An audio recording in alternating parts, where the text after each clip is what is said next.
Let's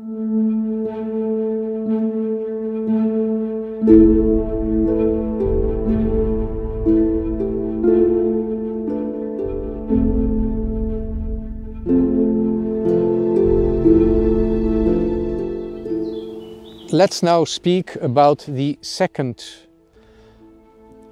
danger of appeasement, the second sphere, possible sphere of appeasement, or maybe I should rather say the second trap of appeasement, in which many servants of the Church and many faithful of the Church have already fallen, which is the sphere of religious freedom, freedom of religion. When you look at it, in fact, this term religious freedom or freedom of religion is almost self-contradictory, and it seems to be, and may even be in its realization, in its application, contrary to the teaching of our Catholic Church. Anyway, it has been interpreted in a very strange, non-Catholic way already. And it has been so since 50, 40 years. By the way, just like the purpose of marriage has been neglected, which we discussed in the previous video. Freedom of religion. Let's first have a look at what religion really means. Religion is not a cultural phenomenon. It's not a human activity or something we do in the first place in community, like a cultural common experience. What is religion? Religion is a moral virtue, which is part of our way to lead a meaningful life. It is part of human ethics, where man wants to achieve a goal in his life, where he strives for wisdom and happiness and truth. Man who wants to live in truth, he needs religion. Religion is a quality, it's a virtue, it's a personal virtue. And secondly, it is a virtue that is part of justice. Justice means I am doing what is right. I respect other persons for what they are, for what they can be, for what they are allowed to be. Justice is not about freedom. Justice is about necessity. You cannot choose to be just towards others. You have to be just to others. Of course, you can choose your friends, you can choose your profession, but you cannot choose to be just. Justice is a virtue, is a quality that makes you capable of doing what is necessary. Necessary in your relationships towards others, other individuals. Now, religion is part of justice because it is about the relationship with God. Religion means you want to do justice to God. You want to render justice to God.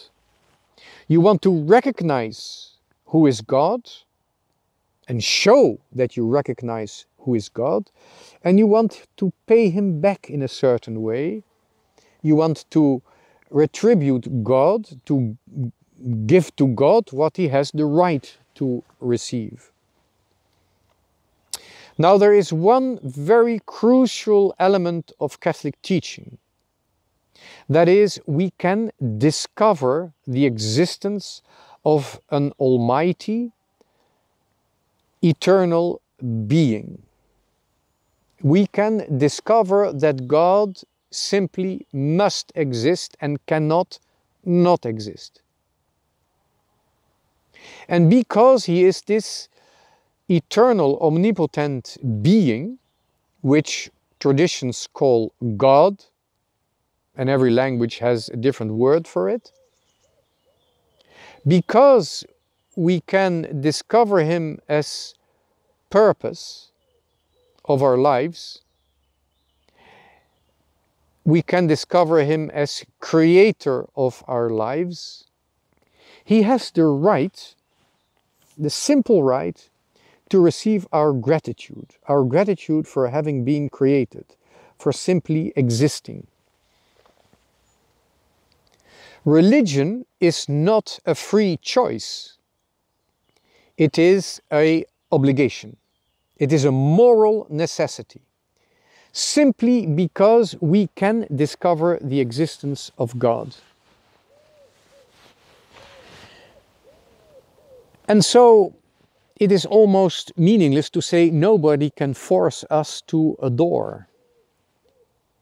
Because if nobody forces us to adore, we will force ourselves to adore. The religious aspect of our life is too deeply rooted in us, everywhere. Where man is not allowed to adore, or is tempted by other circumstances, other agents, not to adore, where man is tempted to freely refuse to adore, he starts adoring anyway.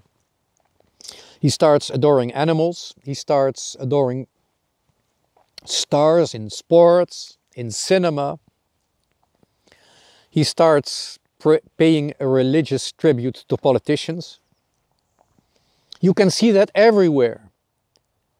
Where religion is denied or forbidden, man starts to force himself to adore. Millions have paid a divine tribute to Joseph Stalin, to Adolf Hitler, and I think you can compare easily a place called Hollywood to the Greek Olympus.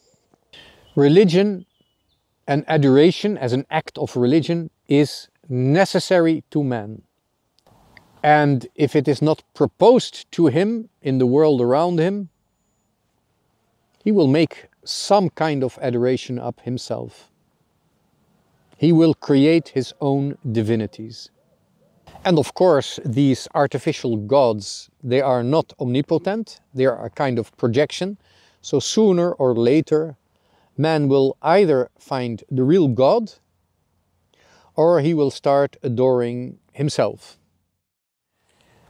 So let's resume that man can discover the necessity of an eternal being. Beyond time, beyond everything created, there is an eternal God. And this God, therefore, is the creator of all created things. He is omnipotent. And because he is the creator, he also knows best what is the highest purpose, the best purpose for man. God knows this, even if we don't know. And because God exists, and because he is the creator, it is part of a just life, a life where you try to be a just person. It's part of that life to adore. You adore the Almighty Creator. It's part of you. If you don't do it, you will get frustrated. And the state, the government, must always, it's also a political obligation, the state must always facilitate this adoration.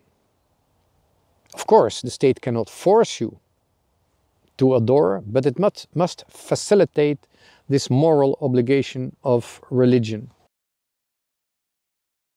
Where this freedom comes in, it doesn't come in at the level of religion, it comes up, it emerges, our freedom emerges when we have to choose the revelation we trust. You can only trust in freedom. And Christians, they trust that Jesus Christ is the Savior. If they are Catholic, they trust that the Catholic Church gives the fullness of faith and the sacraments, which bring you into contact with Jesus Christ. For faith, you need a free choice. And so we can speak of a freedom of faith, a freedom of choice in trusting one particular revelation that is presented to us as such.